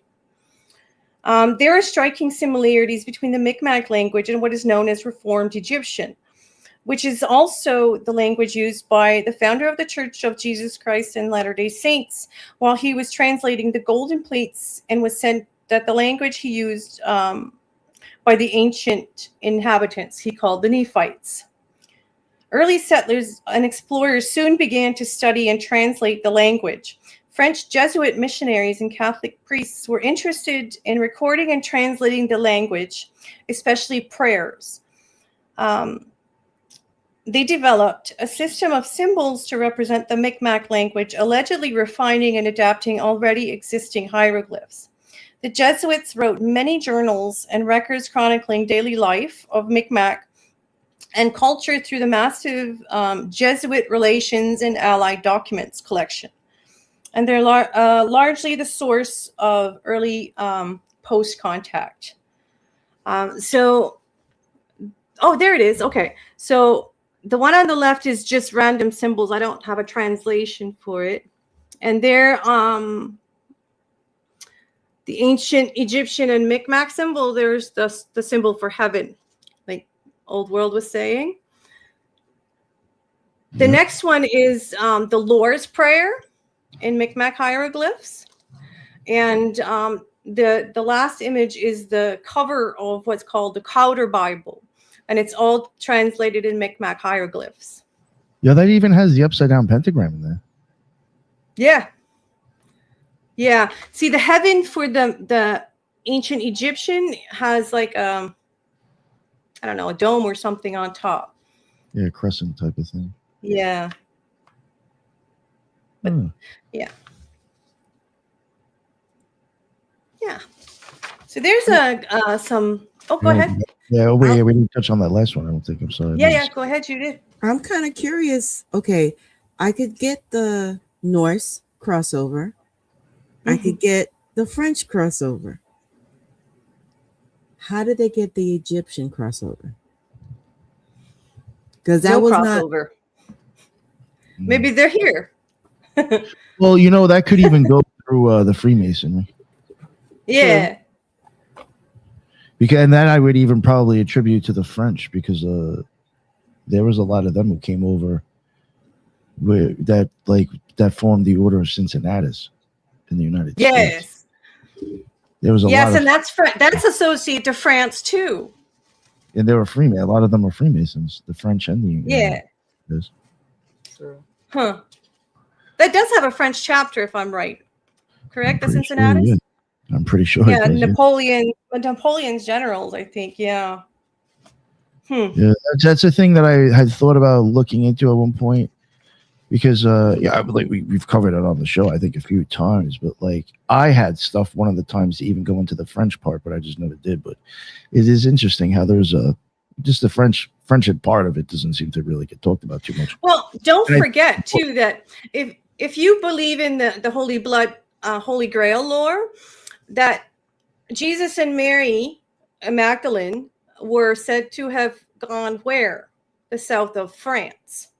Yeah. So all of this for me, it's another link because you get all of this secrecy around something. And it's very sort of divine feminine. We get all this mother symbology. I don't know. No, It's curious. Yeah, it's interesting. I'm going to get into the Templars next, actually. All right, should I go to the next slide? Oh, actually, I have the wampum belts. I'll just show that one real quick because I don't know if everybody knows what that is. All right. So these are ancient records. Original treaties were made on wampum belts too. And so if you see on the bottom there, that shell, that's what they make the beads out of. And there's a really intense purple color that comes from that shell. And it's a really hard shell. So there's stories told through these. There's genealogy. There's all kinds of information kept on these wampum records. So I just thought it'd be fun to show examples of those. Yeah. Oh, pretty cool. All right, here we go. The Templars. Here we go. All right, Templars abroad. So the original order of the Knights Templar was formerly known as the Poor Fellow Soldiers of Christ and the Temple of Solomon, and was founded by Hugh de Payens, the first Grand Master, and 9 other French knights. They performed major excavations in Jerusalem. They made a vow to promise chastity, obedience, and poverty, and were known to hold all property in common.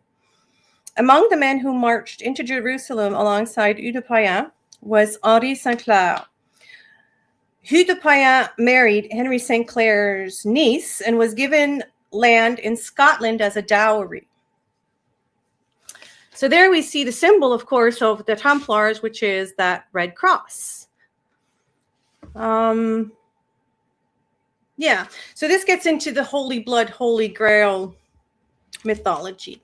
And I know not everybody kind of follows that, but I started when I read, obviously the Dan Brown books, and then I got into all the other books, and it's not a no for me because there's a lot of evidence that supports that they came here for something.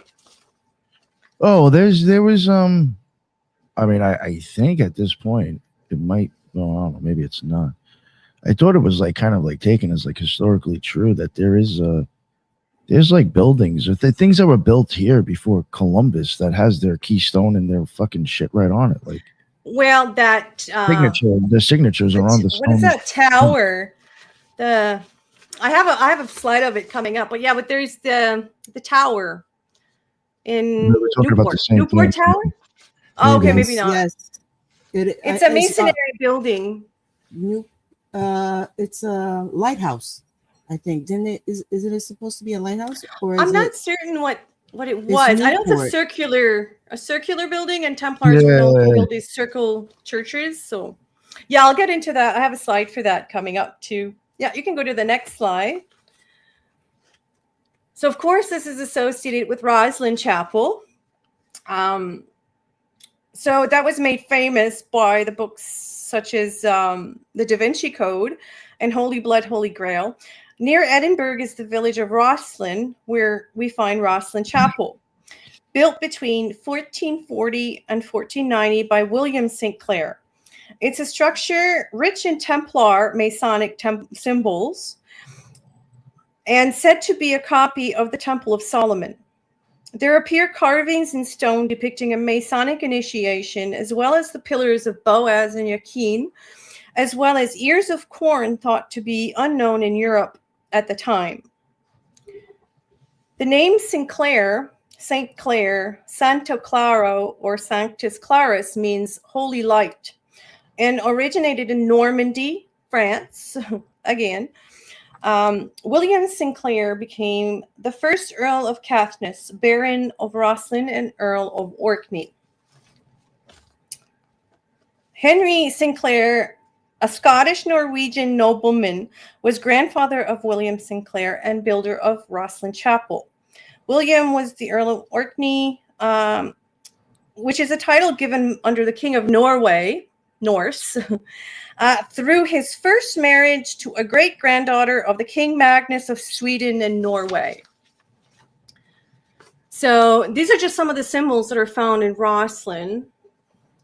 So the little sketching on the bottom there, that shows what is believed to be a Masonic initiation.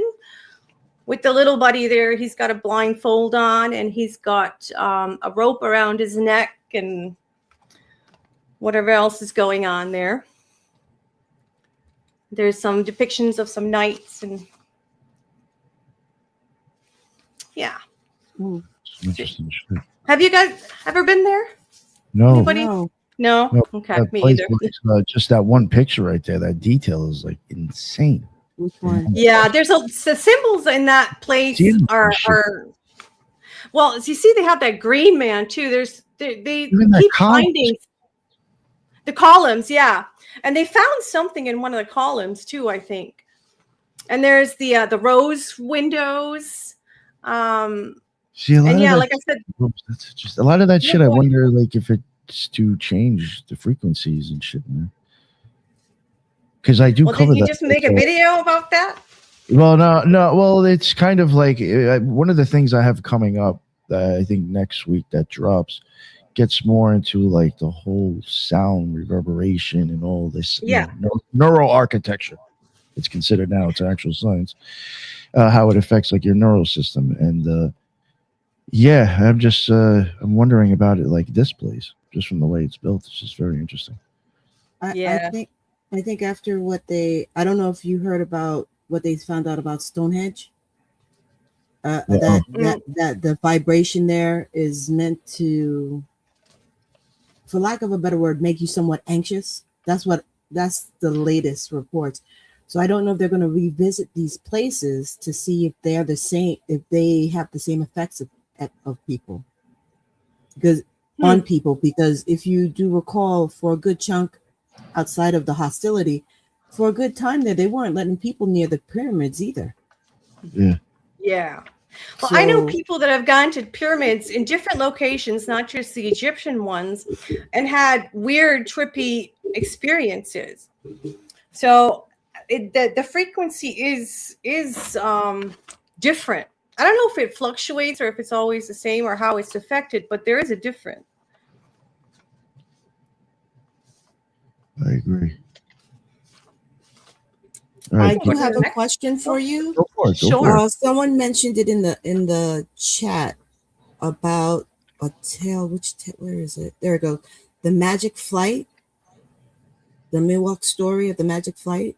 They said The what?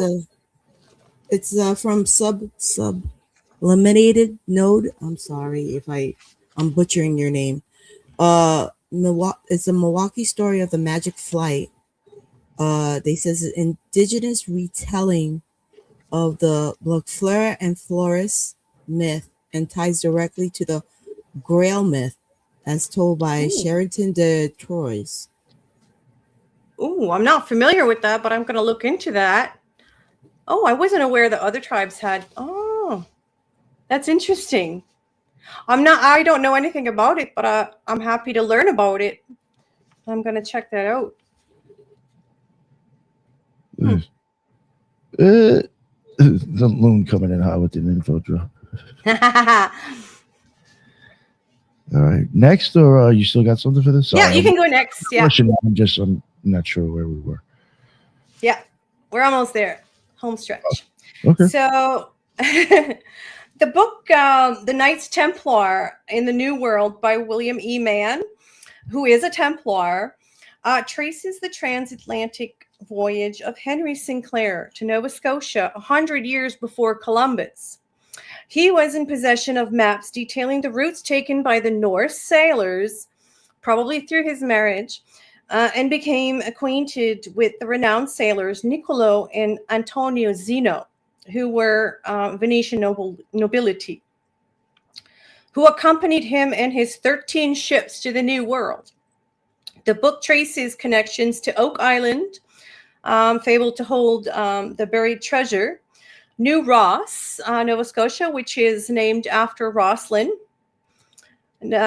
in Scotland, and the Micmac may have thought Sinclair to be the return of Glooskap. Nova Scotia means New Scotland. New Ross is located on major ley lines in Nova Scotia. And I thought a fun fact also was that Scotland was named after Princess Scota, the daughter of a pharaoh, Egyptian pharaoh, who was reputed to have red hair and could be the origins of red hair gene in Scotland and Ireland. So Scota. Also, there's the Faroe Islands in Scotland.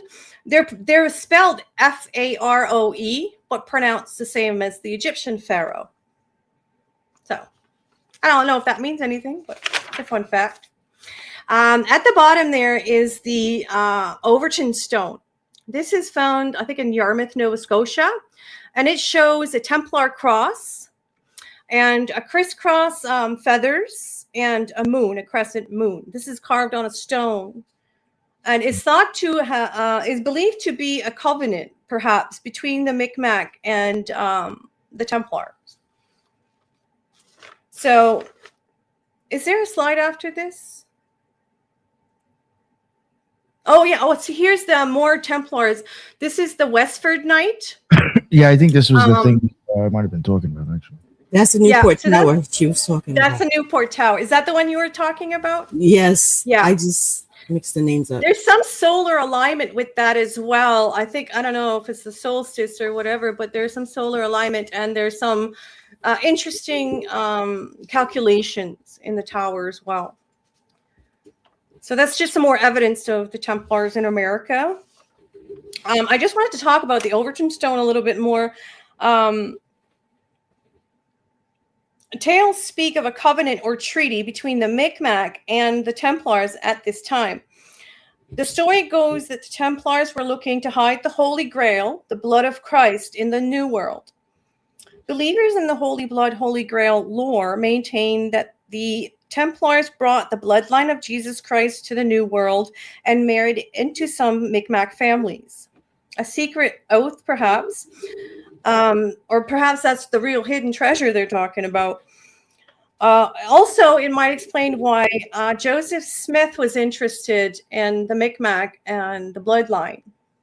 Being a Mason might have given him a lead on where to find the blood. I don't know how it works, but he had a direct interest in Micmac, it seemed.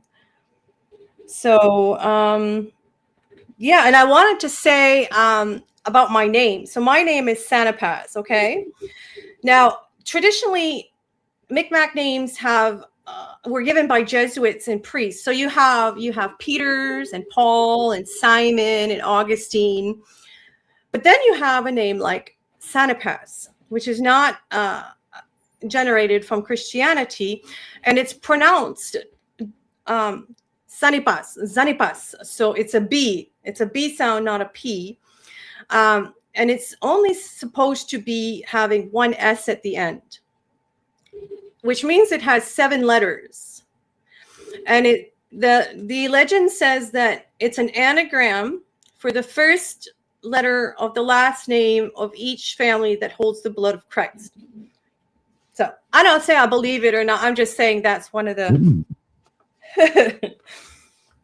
That's a pretty gangster story for a last name. Got me. Yes, it is. I mean, that's pretty cool. Yeah. So I think, is that the last one?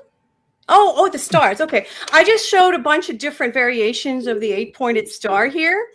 And I don't know if everyone's familiar with the Satyr square, or it's also called the Templar square. And that's, if if you find all the A's and O's and join at the center, you get the 8-pointed star. Now the A and the O is also probably the alpha and the omega, maybe. And if you look at the petroglyph 8-pointed star there at the bottom, it kind of reminds me of the Sator square because it keeps circling back to the center, and it has 8 X's on the outside, and if you count the S's and T's on the outer box, there's also 8 boxes. So I just thought there's more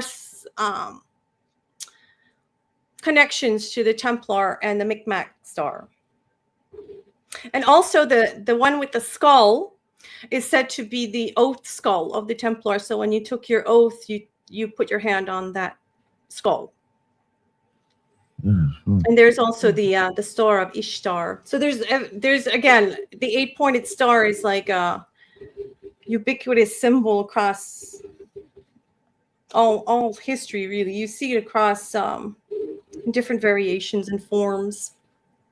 Yeah, the Sator Square has also been considered sometimes. They could be. Doesn't mean this is true. Maybe it could be a specific type of Christian. But there was houses that supposedly were found that would kind of have those like on it somewhere, and they claim that was also a way of Christians letting other Christians know that I'm a Christian when it was not safe.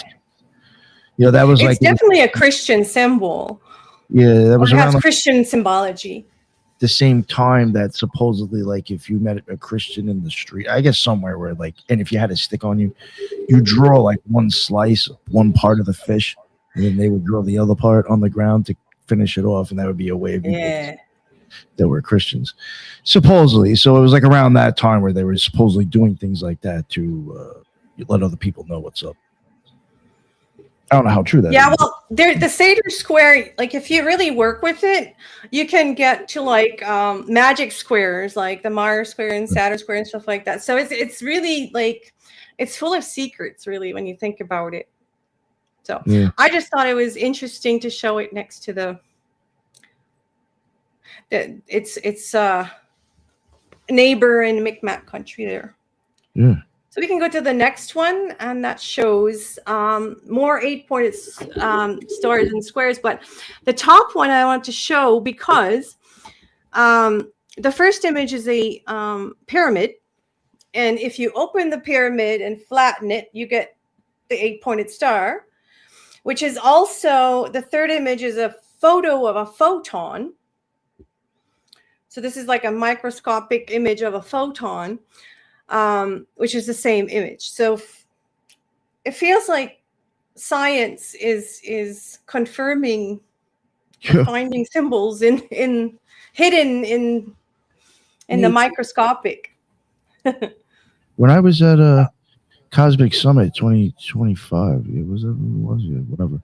The last Cosmic Summit, there was a guy, Bob Greenfield, something like that. Bob Green something. And he was I don't know him himself, but he was talking about, I know at one point he was mentioning, I think his father or his grandfather was a Mason, and he had all these relics left over, and somehow this guy, I guess, got interested in it and started showing how like some of their symbolism literally was like going back to like weird shit like what you're showing here. How it was like actually going back to like science, and I was like, what the fuck? Well, modern science is finding all these images in the microscopic that are like the yin and yang symbol, or this Templar cross, or like things that I don't know. They find their way back somehow, because that wasn't the origin. Obviously, they weren't looking at microscopes and seeing these images. And you know what the thing is? If because it's not a known, like, I don't know. I think that possibly that the science that we have, like, we've gone through this multiple times. And if you take that as a possibility, all this starts to make sense that it's actually just occulted fucking science. Yes. Sometimes. Yeah. Maybe. It could go back to, I don't want to do this.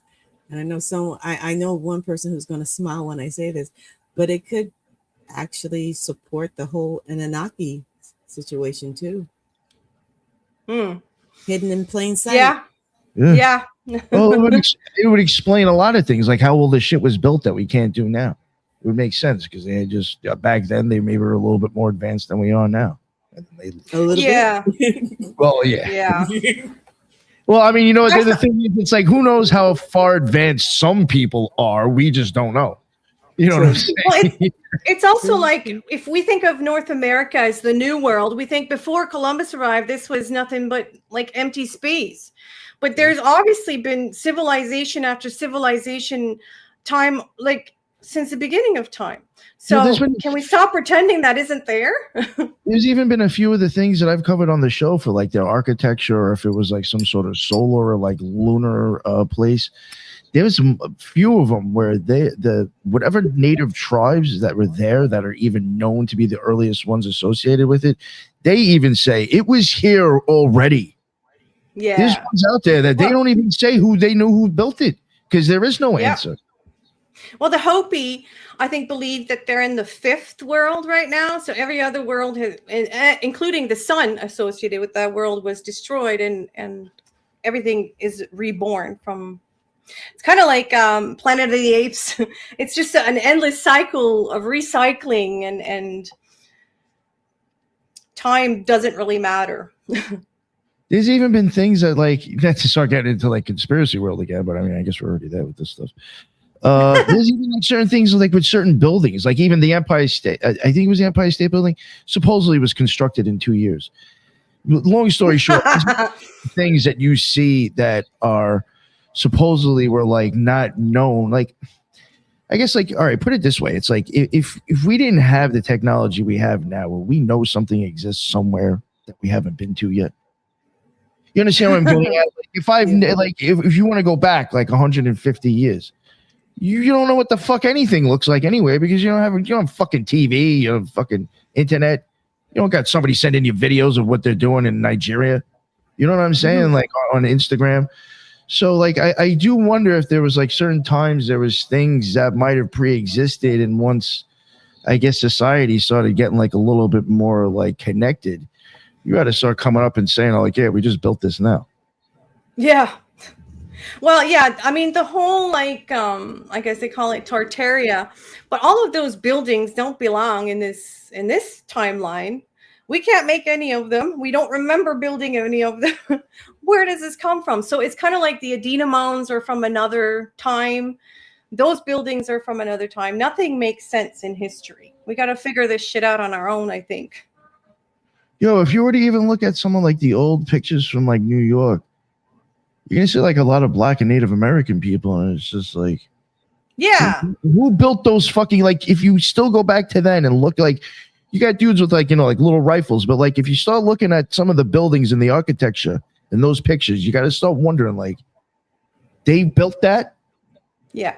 It still doesn't make any sense. I've seen some pictures of that online and I'm just like, that is a pretty fucking insane building that those Native Americans supposedly in the New York area are standing against right now. I think we need to be asking more questions about everything. Even if we don't get the answers, we just got to ask more questions because this shit don't make sense. When I don't have answers, I just ask more questions. We're totally off the topic. So. I'm sorry. Yeah. Go ahead. Those questions actually leads to more questions, but they also connect a lot of dots. Exactly. And rounding it back up to the Mi'kmaq is that Mi'kmaq. Sorry. Yeah, that's good. I'm bad with pronunciation. Oh, I butchered it. I have a hard time. There's a million ways to pronounce it. If you look at their culture, their lineage, they have every aspect of culture throughout the entire world that we are aware of right now. Yeah, I was waiting for you to connect them to Australia, to the indigenous people in Australia and New Zealand. I think everything's connected in ways that we just can't see yet. Like everything seems so far apart through history, like so disparate and distanced, but also we think, oh, Europe is so far away across the ocean, we could never get there. But really, we got to start shrinking things. Even the timeline, we got to look at it. And now we can see everything starts to fit, maybe, because we're not thinking everything's so far apart. So once you start shrinking it, you can start connecting the dots maybe a little more. That's how I feel about how I see the world. And if it wasn't for the ginger part of it, I can't get over that. That's too much of a coincidence. No such thing. It's almost like a shared collective consciousness throughout the world at that time, which would be real easy if you think about it, because there's no interference. Like Nick said, the world was less populated too, so the world was smaller, more like community, more. Yeah. You're actually talking to people, you're meeting people, you're telling stories. You're not doom scrolling and watching TikToks, Yeah. Well, actually, with the internet, it's easier to have those conversations. But what we were believed to be the world that the Native Americans lived, we believed they lived, and for them to have so much the Egyptian part, that's what really has blown me away. Them knowing hieroglyphs, the connection with the Vikings, the connection with the French, the Europeans, and then you go down several miles later into Louisiana, which I think is a nice little interesting deep dive too, because I don't think that tribe was the only tribe that accumulated there either. That'd be fun to find out too. What was that, Nick? Yeah, they're both French influenced areas too. Mm-hmm. True. Yeah, I think France has so much more influence over the entire history of the world than we give it credit for. Yeah. So I even think that was like even the part of the whole crap going on at the Olympics. I do think that's why there was a big ceremonial type thing going on, because I do which Olympics are you talking about? At the France one? Yeah. Oh. Yeah, I think that's why that was once, in my opinion, was very occult, and I think it's because they're making they had Smurfs too. They had Smurfs. A point. Well, they had this guy dressed in blue. He kind of looked like a Smurf. Get that full circle. France and Smurfs, we tied it all in. Holy shit, we cracked the matrix. Actually, Nick, if you want to hit the button, there's one more slide, I think. All right, awesome. We'll finish it up with this one. So this is the side-by-side I was telling you about earlier with the Templar and the Micmac, where they're just mirrored of each other.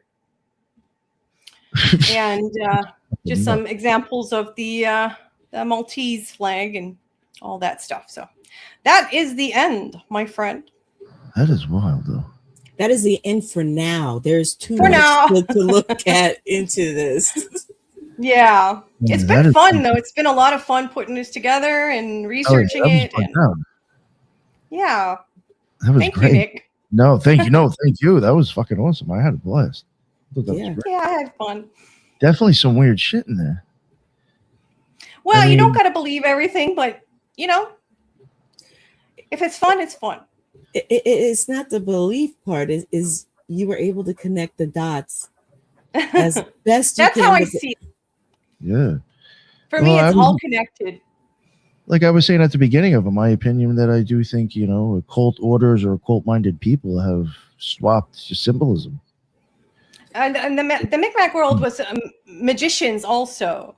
It's a very magical world we're in here. I think that's all. No, I think like all those like their shamans and that those people that underwent like all this stuff. I do think that was their own way of them having their own magical experience.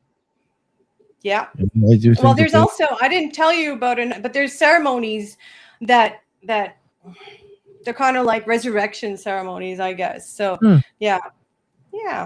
Makes sense to me. I mean, you look at like how some orders will make it look like you're getting buried. I mean, Skull and Bones, they always talk about that. Yeah. I think I'm not familiar with Wall Secret Society. Yeah. But I think they all have some death and resurrection. Yeah, and you hear that a lot with initiation. like certain Yeah. tribal Yeah. initiation. Mhm. Yeah, a lot of similarities, I think, for sure. Yeah. Thank you very much, Darlene. Again, that was I thought that was banging. My pleasure. Hey, right, Judith? That was fucking awesome.